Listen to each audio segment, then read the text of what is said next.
Et si derrière chacun d'entre nous se cachait un super-héros?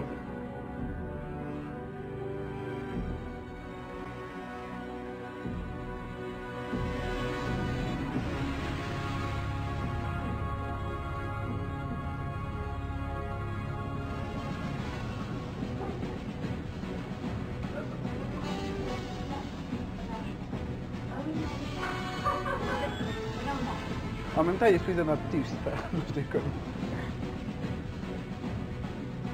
Batwoman. Emma Frost. Le Joker.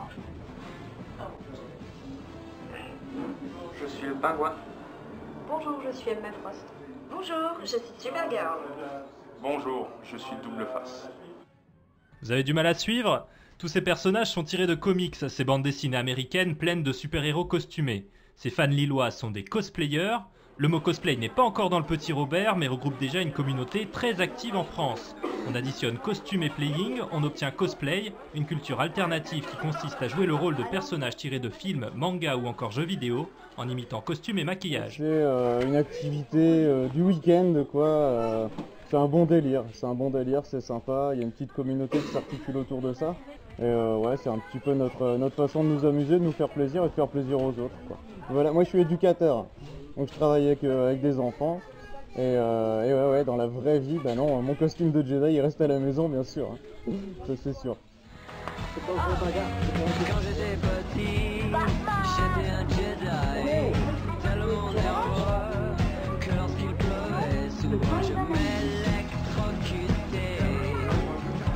Et j'ai rencontré une fille en forme de fée, tellement nerveuse que lorsqu'elle griffait mon dos, ma peau. C'est un gros boulot au départ. Comme là, bon, c'est de la peinture sur tissu, il faut créer les patrons, il faut créer les accessoires, tout, ouais, l'intégralité. Car n'allez surtout pas leur dire qu'ils sont déguisés comme au carnaval. C'est bien plus que ça. Un bon cosplayer réalise lui-même intégralement ses costumes. Ludivine est présidente de l'association Lille Cosplay et à 20 ans, elle a déjà une quinzaine de costumes à son actif. Et toujours de nouveaux projets. Donc là, on va travailler sur Bellatrix Lestrange, l'une des mange-morts de Harry Potter. Donc je vais faire là la jupe, en partant simplement d'un grand rectangle de tissu avec les motifs qui ont été préalablement peints. Et juste avec ça, je vais pouvoir faire une jupe. C'est parti.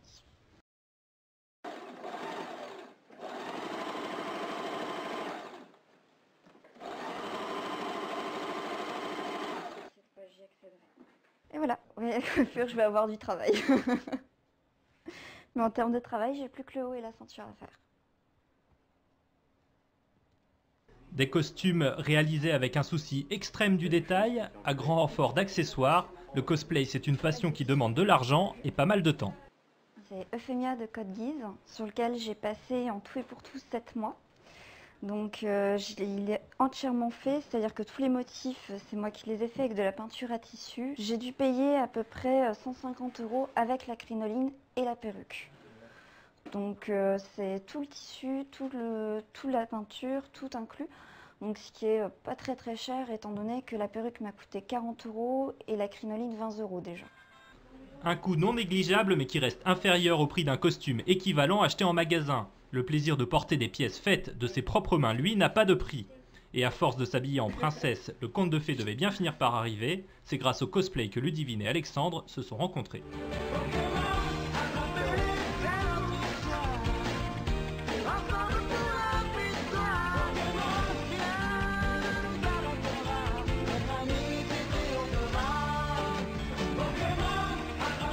Mais tout n'est pas rose dans le monde du cosplay. Si l'animation pour les enfants a été un véritable succès cet après-midi-là, les réactions face aux costumes ne sont pas toujours positives.